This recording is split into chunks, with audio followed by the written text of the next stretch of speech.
everybody, let's see, welcome back to my channel. My name is Rishika Kundal from class 8. Today we are going to learn this and our topic is active and passive का present perfect tense का negative यानी कि नकारात्मक वाक्य। नमस्ते दोस्तों, मेरा नाम है रिशिका कुंदल, मैं कक्षा 8 की छात्र हूँ। अब आप सभी सोच रहे हो इतनी सी लड़की इतनी सी उम्र इतनी अच्छी इंग्लिश कैसे बोलती है। तो अगर आपको भी मेरी जितनी अच्छी इंग्लिश बोलनी सीखनी है तो मेरे चैनल को लाइक करें, सब्सक्राइब करें और ज़्यादा से ज़्यादा लोगों तक शेयर करें, ठीक है। So guys, I know my today's look was different, but winter season started, so इसीलिए मैंने आज अपना जो क्लॉथ आइटम को वियर किया है। So please ignoring my look, okay? Sorry, ignoring my dress up, okay? तो चलिए स्टार्ट करते हैं हमारी आज की वीडियो। So guys, अब सभी को पता है हमारा एक्टिव एंड पैसिव का प्रेजेंट परफेक्ट टेंस का हमारा टॉपिक चल रहा है, ठीक है। एंड प्रेजेंट परफेक्ट टेंस के भी 4 भाग होते हैं, चाहे वो सिंपल में ही हो या फिर एक्टिव एंड पैसिव में होता है, ठीक है।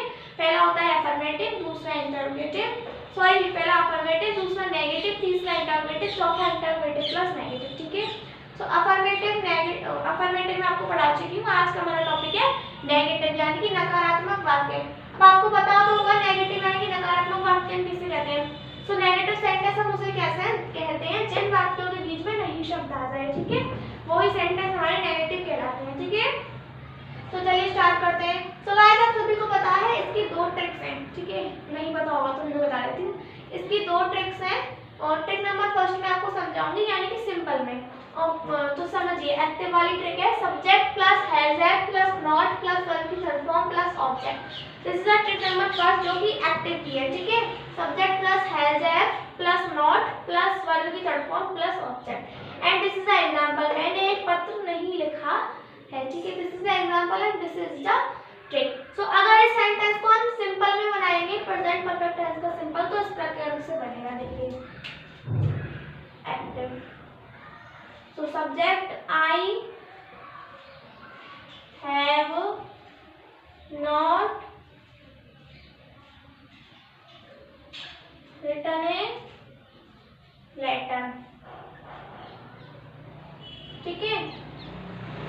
ये हमारा हो गया सिंपल में, I have not written a letter, ठीक है। अब अगर इसी सेंटेंस को हम पैसिव में बनाएंगे तो इस प्रकार से बनेंगे।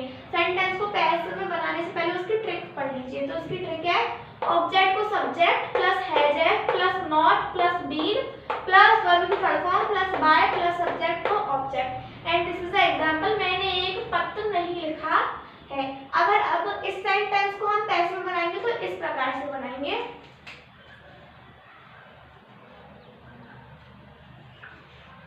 A letter has not been written by me. A letter has not been written by me. अगर हम सेंटेंस को पैसिव में बनाएंगे तो इस प्रकार से बनेगा, A letter has not been written by me. अब देखिए, आप सभी को मैंने कल बताया था कि जब एक्टिव पैसिव बनाते हैं प्रेजेंट परफेक्ट टेंस का, जब हम कोई भी सेंटेंस पैसिव में बनाते हैं तो उसमें हेल्पिंग वर्ब हैज के साथ बीन का यूज होता है, ठीक है, होता है ना। बट अगर हमारा सेंटेंस नेगेटिव में हो यानी कि सेंटेंस में नहीं शब्द हो और अगर वो सेंटेंस हमको नेगेटिव में बनाना हो तो जो हमारी हेल्पिंग वर्ब के साथ जो बीन यूज होती है वो नॉट के बाद लगाई जाती है। यानी कि हेल्पिंग वर्ब के साथ जो हमारी बीन यूज होती है प्रेजेंट परफेक्ट टेंस को पैसिव बनाते टाइम, तो वो नॉट के बाद लगाई जाती है। हैज नॉट बीन, नॉट के बाद लगाई जाती है बीन, जो हमारी हेल्पिंग वर्ब के साथ है यूज होती है बीन, ठीक है। A letter has not been written by me, ठीक है। Okay guys, this is for our today's topic. अगर आप लोगों को समझ में आया हो तो मुझे कमेंट बॉक्स में बता देना, ठीक है। And thank you for watching this videos, like and subscribe on my channel, okay. Bye bye.